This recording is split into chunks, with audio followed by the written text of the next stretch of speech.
Hi everyone and welcome to Daily Current Affairs for 25th of May. So let's start the day with the first important topic और यहाँ हम begin करते हैं. Basically पहला जो topic है that is चन्ना पटना टॉयज. तो बेसिकली ये अभी आप देखोगे तो कहीं ना कहीं प्रधानमंत्री जो है उन्होंने इनॉग्रेट किया है इंटरनेशनल म्यूजियम एक्सपो 2023 का और अनवील किया है stylised and contemporised life size version जो 5 फीट का टॉल टॉय चन्ना पटना स्टाइल जो इंस्पायर होता है ब्रॉन्ज डांसिंग गर्ल आप देखोगे सिंधु सरस्वती सभ्यता से यानी कि इंडस वैली सिविलाइजेशन से, जो कि ऑफिशियल मैस्कट भी है इस इंटरनेशनल म्यूजियम एक्सपो 2023 का. तो वन लाइनर एग्जाम्स के लिए डायरेक्ट सवाल बन सकते हैं कि जो इंटरनेशनल म्यूजियम एक्सपो है 2023 का उसका जो ऑफिशियल मैस्कट है वो क्या है. तो वो आप ध्यान रखिएगा कि ब्रॉन्ज डांसिंग गर्ल है जो इंडस वैली सिविलाइजेशन से जुड़ा हुआ है. और चन्ना पटना टॉयज के लिए भी हम देखेंगे, यहाँ पे आप तस्वीर देख सकते हैं, इस तरीके से कुछ खिलौने होते हैं बेसिकली जो लकड़ियों के इस्तेमाल से बनाए जाते हैं. तो ये कौन से रीजन से बिलोंग करते हैं इसको देख लेते हैं.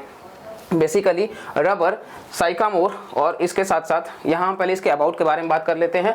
तो ये एक वुडन टॉयज होते हैं और डॉल्स होते हैं जो मैन्युफैक्चर किए जाते हैं कहाँ पे, कर्नाटका में. बेसिकली चन्नापटना नाम का एक टाउन है तो कर्नाटका राज्य से बिलोंग करते हैं, यानी कि डायरेक्ट सवाल होगा चन्नापटना टॉयज तो आपको ध्यान रखना है कर्नाटका.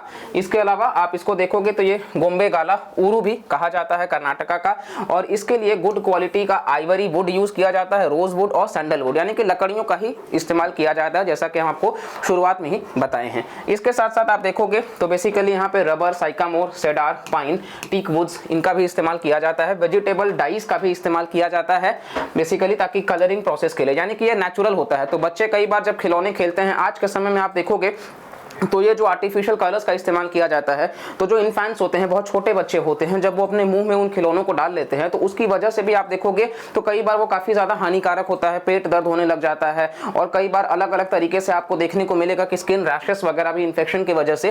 तो ये काफ़ी बेहतर रहेगा, सेफ रहेगा. तो इस वजह से कहीं ना कहीं ये सेफ माना जाता है बच्चों के लिए. प्रोटेक्शन की बात कर लेते हैं तो इसको ऑलरेडी GI टैग दिया गया है under the World Trade Organization जो कि गवर्नमेंट ऑफ कर्नाटका ने प्रोवाइड किया है. ट्रिप्स एग्रीमेंट से इंस्पायर्ड होकर के GI है ये. तो ऑलरेडी कई सारे प्रोडक्ट्स को GI टैग दिया गया है. वाराणसी पान उत्तर प्रदेश का. इसके साथ साथ आप देखोगे तो इसके ऊपर भी हमने शॉर्ट्स बनाया है, आप जाकर के कवर कर सकते हैं कि किस किस वीडियो मतलब प्रोडक्ट्स को GI टैग दिया गया है. साथ साथ आप बात कर लेते हैं अब हम डांसिंग गर्ल स्टैचू का. तो ये प्री हिस्टोरिक ब्रॉन्ज स्कल्पचर है यानी कि हिस्ट्री से पहले का समय का और ये ancient city of Mohenjodaro Indus Valley civilization वहाँ से जुड़ा हुआ है. और इसके अलावा आप देखोगे तो ये जो स्टैचू है ये आपको ब्रिटिश आर्कियोलॉजिस्ट अर्नेस्ट मैकाय के द्वारा देखने को मिल जाएगा कि एक्सकेवेट इनके द्वारा ही किया गया था, अर्नेस्ट मैके. ठीक है. और ब्रॉन्ज गर्ल जो है वो यूज करती है lost wax casting technique. Direct सवाल आया है UPSC प्रीलिम्स में कि ब्रॉन्ज जो बेसिकली गर्ल है उसमें जो बनाया गया उसमें कौन से टेक्निक का इस्तेमाल किया गया है. तो आप ध्यान रखिएगा लॉस्ट वैक्स कास्टिंग टेक्निक. इसके अलावा ये परफेक्टली पोर्ट्रे करता है लोगों का एक्सपर्टीज जो कि ब्रॉन्ज रिलेटेड स्टफ बनाने की बात करते हैं. इसके साथ साथ हम आप तस्वीर में यहाँ पे देख सकते हैं किस तरीके से सिमिलरिटी है दोनों के बीच में. ये जो Harappan civilization Indus Valley civilization का ब्रॉन्ज डांसिंग गर्ल है और यहीं पे आप देखोगे तो इस तरीके से चन्ना पटना टॉयज भी रिजेंबल करते हैं. इसके अलावा नेक्स्ट टॉपिक है ऑपरेशन करुणा. तो बेसिकली भारत ने लॉन्च किया है ऑपरेशन करुणा ताकि जो म्यांमार में साइक्लोन वाले अफेक्ट किए हैं रीजन्स तो उसके लिए मदद मतलब भारत सरकार जो है वो एज यूजुअल जैसे ऑपरेशन दोस्त हमने चलाया था टर्की के लिए, ऑपरेशन कावेरी सूडान से वापस भारतीयों को लाने के लिए, उसी तरीके से ऑपरेशन करुणा जो म्यांमार से मतलब साइक्लोन की मदद के लिए. इसके अलावा हम बात कर लेते हैं तो ऑपरेशन करुणा जो है वो असिस्ट करेगा म्यांमार जहां पे साइक्लोन मोचा आया था और ये जो साइक्लोन मोचा है इसका नाम यमन ने रखा था, ये आप ध्यान रखेंगे. इसके साथ साथ ह्यूमैनिटेरियन असिस्टेंस देने की बात करी गई है. इंडियन नेवल शिप्स जो शिवालिक है, कमोरता है, सावित्री है, ये फर्स्ट नेवल शिप्स हैं जो अराइव करें यांगोंग यानी कि म्यांमार में रिलीफ मटेरियल के साथ में. INS घड़ियाल जो है उसको भी लाया गया. साथ साथ में आप देखोगे डिजास्टर रिकवरी सप्लाईज वगैरह प्रोवाइड करेगा अंडर ऑपरेशन करुणा. इसके साथ साथ आप बेसिकली साइक्लोन्स की बात हम थोड़ा सा कर लेते हैं, अभी यहाँ पे जुड़े ही हैं. तो साइक्लोन्स जब भी आपको देखने को मिलेगा तो साइक्लोन्स के लिए कुछ ट्रॉपिकल साइक्लोन, क्योंकि वो ट्रॉपिक ऑफ कैंसर और ट्रॉपिक ऑफ कैप्रिकॉर्न के बीच में लाई करता है, that is why it is tropical cyclone. और इसके अलावा आप देखोगे तो ट्रॉपिकल साइक्लोन के फॉर्म होने का कुछ कंडीशंस है, जैसे कि पहला है जो सी सर्फेस टेम्परेचर है वो 27 डिग्री सेल्सियस या उससे ज़्यादा होना चाहिए। दूसरा, लो प्रेशर सिस्टम होना चाहिए, जैसे बे ऑफ बंगाल में इस वजह से ही ज़्यादा आता है। इसके साथ साथ आप देखोगे तो प्रेजेंस होना चाहिए कोरियोलिस फोर्स का। कोरियोलिस फोर्स जो है वो रोटेशन ऑफ द अर्थ के लिए रिस्पॉन्सिबल है, तो उसका प्रेजेंस होना चाहिए, ठीक है। इसके साथ साथ आप देखोगे तो अपर एयर सर्कुलेशन वगैरह भी होना चाहिए। तो ये कुछ फैक्टर्स हैं ट्रॉपिकल साइक्लोन के लिए, और बे ऑफ बंगाल में ज़्यादा आते हैं as compare to Arabian Sea, just because के अरेबियन सी में मेडिटेरेनियन सी से कोल्ड ओशन करेंट्स भी एंटर करते हैं, तो ये सी सर्फेस टेम्परेचर का क्राइटेरिया मीट नहीं कर पाता है। और ये नॉर्दर्न हेमिस्फीयर में एंटी सर्कुलर मतलब एंटी क्लॉकवाइज हैं, और सदर्न हेमिस्फीयर में क्लॉकवाइज हैं। क्लॉकवाइज मतलब घड़ी के दिशा में, एंटी क्लॉकवाइज मतलब उसके उल्टे दिशा में। तो नॉर्दर्न में एंटी और सदर्न में क्लॉकवाइज, ये भी आप ध्यान रखेंगे, यानी कि हमारा स्टैटिक पार्ट जो साइक्लोन का है वो भी कवर हो जाता है। इसके साथ साथ हम बात कर लेते हैं टाइप्स ऑफ हाइड्रोजन, काफ़ी इंपॉर्टेंट है। तो गुजरात जो है वो पहला मतलब आपको देखने को मिलेगा कंट्री का first green hydrogen manufacturing hub जो है वो बना रहा है इंडस्ट्रियल सेक्टर में, और इन्होंने एक MOU भी साइन किया है अलग अलग कॉर्पोरेट से, जैसे कि रिलायंस, अडानी, इवन आर्सेलॉरमित्तल और टोरेंट से, जो कि प्लेज करते हैं ह्यूज इन्वेस्टमेंट्स ग्रीन एनर्जी के प्रोजेक्ट्स में, और अलॉट किया गया है land for the same. Green hydrogen की बात कर लेते हैं तो इसको जनरेट किया गया है बाय रिन्यूएबल एनर्जी और फ्रॉम लो कार्बन पावर। इसका नाम ही है ग्रीन हाइड्रोजन, यानी कि जो रिन्यूएबल एनर्जी से बनाया जाएगा, जैसे कि सोलर हो गया, विंड हो गया, इवन आप देखोगे हाइड्रो इलेक्ट्रिक हो गया, तो ये ग्रीन हो गया। फिर इसके अलावा when the energy used to power electrolysis comes from renewable sources, जैसे कि विंड, वाटर और सोलर।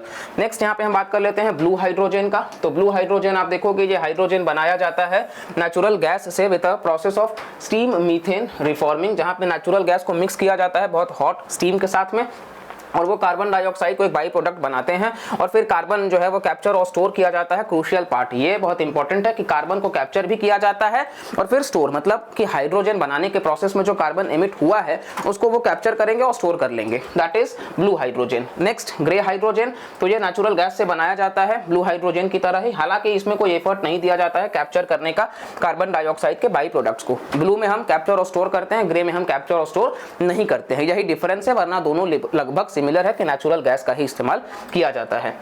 नेक्स्ट यहाँ पे आप देखोगे पिंक हाइड्रोजन है, तो ये इलेक्ट्रोलाइसिस का इस्तेमाल करते हैं न्यूक्लियर एनर्जी वगैरह का, जो प्रोड्यूस नहीं करते कार्बन डाइऑक्साइड के एमिशंस। और येलो है, तो येलो जो है वो भी कहीं ना कहीं एनर्जी ग्रिड का इस्तेमाल करते हैं, और काफ़ी ज़्यादा जो है वो कार्बन एमिशंस मतलब वेरी कर सकता है। तो ये कई सारे प्रकार हैं। इसके अलावा टर्कोइस है, कलर के नाम पे ही है, तो यहाँ पे भी मीथेन को तोड़ा जाता है अलग अलग रिएक्टर्स से, ब्लास्ट फर्नेसेस से। जैसे आप ब्राउन हाइड्रोजन देखोगे तो ये बेसिकली कोल वगैरह यानी कि इंडस्ट्रियल प्रोसेस के इस्तेमाल से। ग्रे हमने देखा फॉसिल फ्यूल्स के इस्तेमाल से। फिर ब्लू हमने देखा कि यहाँ पे फॉसिल फ्यूल्स ही है लेकिन कार्बन कैप्चर और स्टोर किया जाता है। और ग्रीन हमने देखा कि बेसिकली रिन्यूएबल एनर्जी सेक्टर से। तो ये बहुत इंपॉर्टेंट टॉपिक है, अपकमिंग एग्जाम जो है जितने भी स्पेशली यूपीएससी या स्टेट पीसीएस उसके लिए बहुत ज़्यादा रेलिवेंट है, तो आप ये ध्यान रखिएगा। नेक्स्ट हम बात कर लेते हैं क्लीन नोट पॉलिसी का। तो बेसिकली आरबीआई ने अभी हाल ही में पुल आउट किया है 2000 रुपए का नोट एक्टिव सर्कुलेशन से।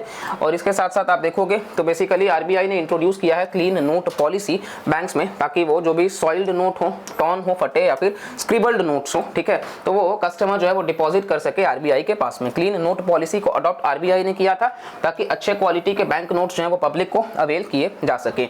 और ये मेंटेन करेगा इंटेग्रिटी इंडियन करेंसी का, और वो रिमूव करेगा जो भी डैमेज काउंटरफीट या सॉइल्ड नोट्स होगा। और इस पॉलिसी के तहत बैंक्स और फाइनेंशियल इंस्टीट्यूशंस जो हैं वो विड्रॉ करेंगे अनफिट या डैमेज्ड नोट्स सर्कुलेशन से और रिप्लेस करेंगे नए के साथ में। और इस पॉलिसी के हिसाब से हम देखें तो यहाँ पे स्टेपल नहीं किया जाना चाहिए बैंक नोट वगैरह, रबर या राइट या स्टैंप वो सब नहीं होना चाहिए। 2 कैटेगरी ऑफ नोट्स हैं, सॉइल्ड और म्यूटिलेटेड, मतलब कि गंदे और फटे हुए, ठीक है। इसके अलावा सॉइल नोट्स जो हैं वो जो डर्टी हो जाते हैं, और इसके अलावा म्यूटिलेटेड हमने देखा कि कुछ पोर्शन उसका मिसिंग हो, मतलब इतना फट गया हो कि उसका कुछ पोर्शन मिसिंग तक हो। तो ये सारा जो है वो आपको देखने को मिल जाएगा। लगभग 2000 का डिनोमिनेशन जो है वो 89% तक हुआ करता था मार्च 2017 के पहले। और फिर आप देखोगे तो ये 2017 से ही लाया भी गया था 4-5 साल के लिए, और इस वजह से इसको सर्कुलेशन से अब बाहर कर दिया गया है। और इसके साथ साथ अगर किसी के पास में भी 2000 रुपए का है सर्कुलेशन में भी करेंसी, तो वो अब चालू हो चुका है 30 सितंबर के पहले। आप एक दिन में 20,000 रुपए जो है वो जाकर के या तो विड्रॉ कर सकते हो या तो उतना अमाउंट का आप चेंज करा सकते हो, ठीक है।